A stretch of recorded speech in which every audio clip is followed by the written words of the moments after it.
Hey, welcome to day 8, mapping your fretboard.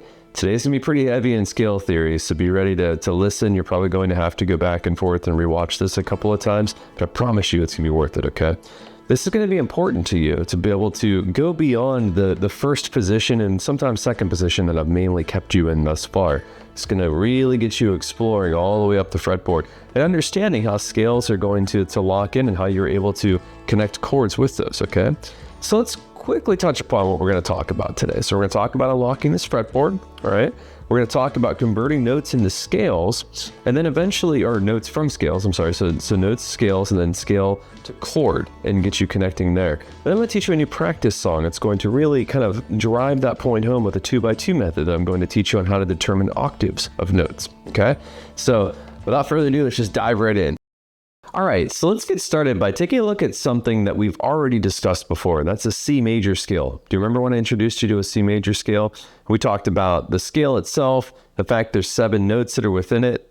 There's a formula that goes with being able to put together that scale, and that's whole note, half note, whole note, whole note, whole note, half note, all right?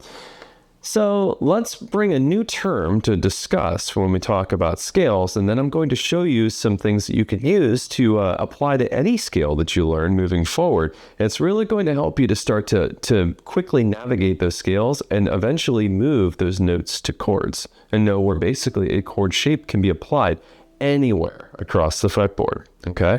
So that new term is going to be scale degree. So the note that we talk about of the 7 notes that are in that scale are considered to be what's called a scale degree. So the scale degree is a note, and you can apply an index number to that, 1 through 7, just as we've done before. So 1, 2, 3, 4, 5, 6, 7 is going to represent the 7 notes of a scale, okay?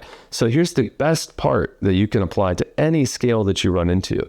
The 1st, 4th, and 5th scale degrees are always going to be major. They're going to be able to build major chords based on those root notes of the scale degree.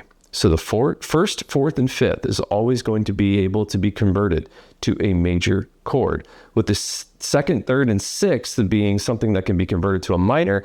And 7th, you can put into the minor camp for now. It's not technically a minor, but it's certainly not a major. So we'll cover what that is too in just a moment. But remember that for now, 1st, 4th, and 5th scale degrees in a scale are going to apply to creating a major chord based upon those, okay? So let's take a look at that scale, okay? Let's walk through again, and then I'm going to show you connecting chords based upon the scale degrees in the C major scale, okay? So let's start with the first note in the C major scale, which is C, right? So it's the 3rd fret on the 5th string. Okay, so we got our C. Now let's take a look at being able to get to the rest. So I'm going to walk through all of these, and I'm going to connect you, each one of them, to the chord that corresponds to the scale degree that we're working with, okay? So first on the 3rd fret of the 5th string is your C, okay? And then your 2nd is going to be D, which is your open on a 4th string. That's D, okay? E is the 2nd fret on the 4th string. Your next one is going to be F, which is the 3rd fret on the 4th string. Okay. Now we're going to be dealing with your 5th, which is going to be G, open, 3rd string. Next is going to be your A on the 2nd fret of the 3rd string. And then 7th is going to be B, which is open on your 2nd string here. Okay. So those are your 7 scale degree notes in a C major scale. All right, so let's take a look at connecting those scale degrees, okay, to chords. That way you can actually understand how to be able to determine the root note using a scale degree, and then knowing how to be able to play a chord within that scale. And again, remember, this is going to apply to any scale you're working with, especially that rule with the 1st, 4th, and 5th of your scale degrees being major and the rest being minor. Okay, so let's get started by our first one. So let's take a look at our C. Okay, so C, if you remember, is that 3rd fret, 5th string, right? So let's think about a C chord using this as our root, okay? So which would be what? It would be your standard C. Okay? Now let's move on to D. So D is open on your fourth string, all right? Well, let's think about a D chord. So if we were to play that, we would be looking at something like B. It's a D minor, right? Remember, it's going to be a minor because it's the second scale degree. It's not one of the first, fourth, or fifth, okay? So let's take a look at your third, which is going to be another minor. It's going to be an E, which is your second fret on your fourth string, right? So let's think about an E. So an E minor, because this isn't a major, it's not first, fourth, or fifth, it's third, right? Your E minor is going to be your second fret on the fifth string and the second fret on the fourth string, and the rest open. Okay? That's an E minor. So that's our third scale degree of the C major scale. Okay? Now let's take a look at the fourth, which is going to be the third fret on the fourth string. Okay? So here's your third fret, fourth string. That's an F, right? So if you remember back to us playing that half bar F, right? There's your F chord. All right. So that's your fourth. Let's take a look at the fifth, okay? G, it's going to be open third string, okay? So if you think about how to play a G chord, let's go ahead and do that four finger variety of a G chord. There you go. All right. So there's your major G. Again, it's fifth of a scale degree, so it's going to be major. All right. Now let's move on to our sixth of seven. Okay. So our sixth is going to be A, which is the second fret of your third string. Okay. So let's think about how we're going to play A minor. There we go. Okay. Now here comes that seventh one. That seventh one is interesting. Okay. It's a diminished chord. All right. It's a B minor 7 flat 5 to be precise, which absolutely sounds like walkie-talkie jargon. Don't worry about some of that for now. It's going to be something that is going to be beneficial for you for learning theory if you want to and really being able to get through that. But it's a diminished B chord. It's a B minor that's diminished, okay? So it's interesting how you play this as well. So let's get into talking you through how you actually play this chord, okay? So you're going to be playing 4 notes when you play this chord. And it's going to put your fingers in kind of an interesting position because you're going to be doubling up the same thing across 4 strings. Let me show you what I mean by that, okay? So we start with our index finger, second fret of your 5th string, okay, 2. Now we're going to take your ring finger and put it on the 3rd fret of your 4th string, okay? And then you are going to take your middle finger and put it on the 2nd fret of your 3rd string, and your pinky finger is going to go 3rd fret of the 2nd string. So 2, 3, 2, 3, going down your strings in that order, okay, is what you're going to be playing. Very interesting. It's an interesting sound too, right? Diminished, it's flat, it's minor, it's not necessarily it's certainly not a happy chord, right? This is one you can see minor is like a little bit less bright and happy, right? But this one specifically, it's got a lot of feeling to it. Almost a noir vibe is what pops into my mind. I don't know about you, but that's kind of the same thing. But this is your 7th fret of your C major scale degree, okay? So now we've connected all of your chords in that C major scale to scale degrees and determined root notes using that scale degree to play that chord that corresponds to it. Again, just as a quick recap, I want to make sure I drill this into your memory. 1st, 4th, and 5th scale degree notes are always going to be root notes that will create major chords within that scale. All right, so let's start to explore the fretboard, as I've been mentioning a couple of times. We're going to break out of our 1st, 2nd, and 3rd position that we've kind of locked ourselves into for the most part. And I want to start to get you exploring more of the central area of the fretboard, okay? And we're going to start by just taking the 5th and 6th string, okay, and start walking up the 3rd, 5th, and 7th frets of each one of those strings respective. I want to teach you to start to memorize some of those notes, your primary anchors, your root notes that are walking up these couple of frets on these 2 strings. And this is going to, in turn, to get us to a couple of other techniques and terminologies that are really going to help you along the way, okay? So let's start by first calling out these note names, and that way you can start to commit these to memory. And then I'm going to show you some more supplementals to go along with the terminology, okay? So 6th string, 3rd fret. This is a G, a G note, okay? 5th fret of the 6th string is an A. 7th fret of the 6th string is a B.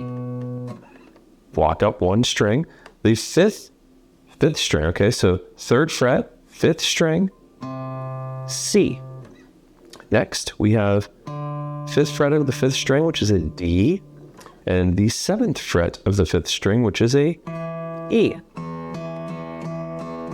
Okay, I was playing an open on your 6 here, denoting that this is an octave of an E, which is going to bring us to the next method. So I've just shown you these different notes. So like I said, I'd like you to try to work on starting to get yourself familiar and remembering where some of these anchor notes are, okay? So let's go through that one more time. So 3rd fret, 6th string G, 5th fret, 6th string A, 7th fret, 6th string B, 3rd fret, 5th string C, 5th fret, 5th string D, 7th fret, 5th string E, okay?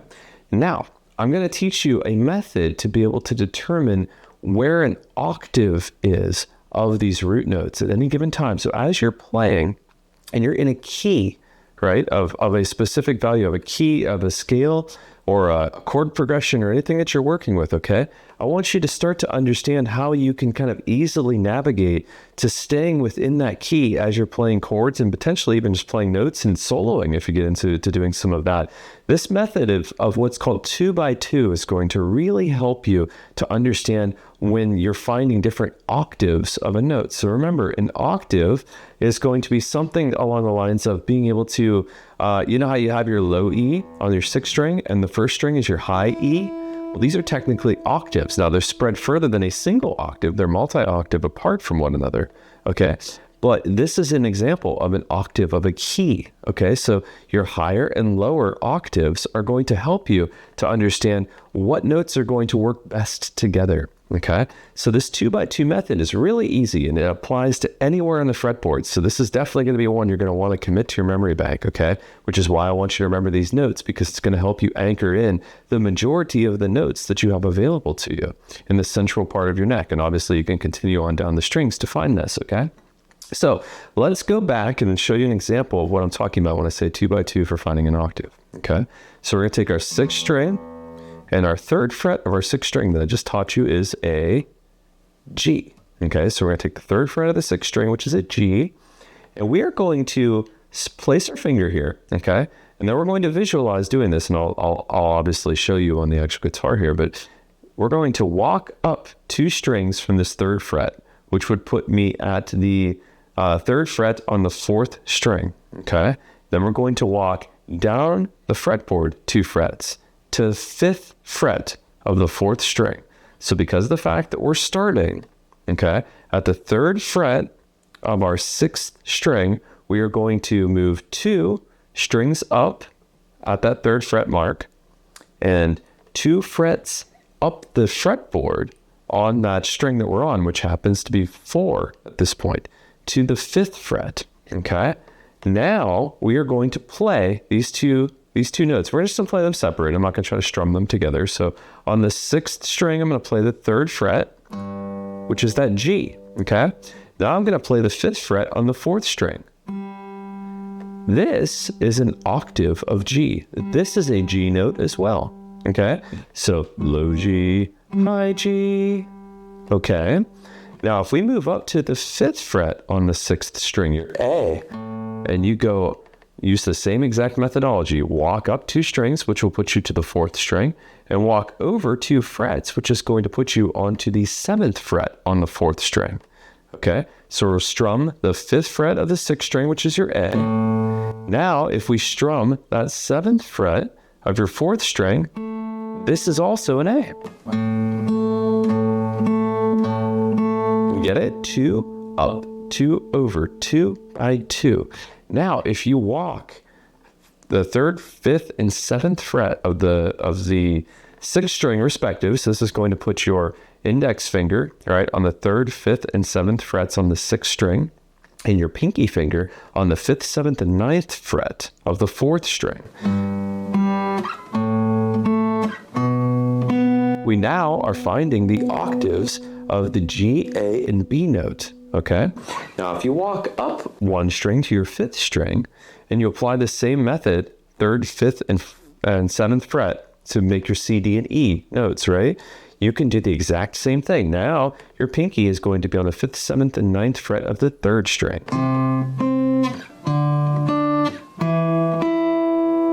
Okay, so this is a very easy cheater method for you to be able to find an octave of the note that you're working with mid fretboard.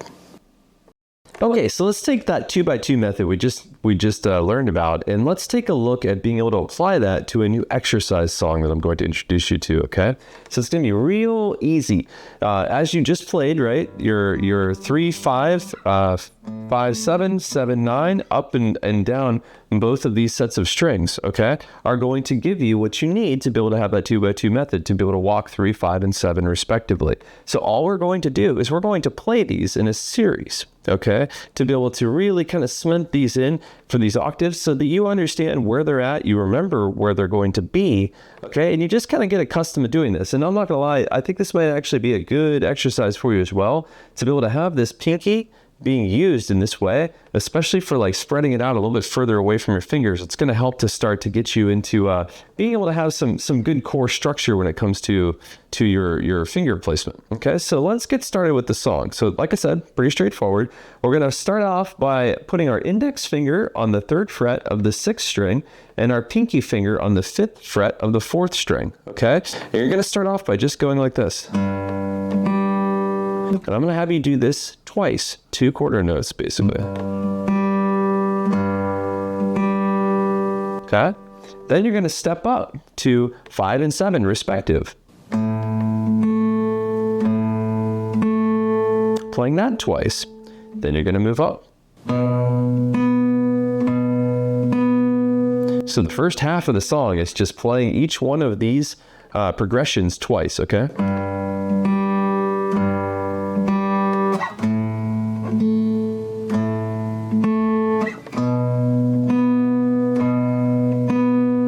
Then we're just going to move up to the next string, do the same thing. So that index finger, third fret of the fifth string, and your pinky finger, fifth fret of the third string.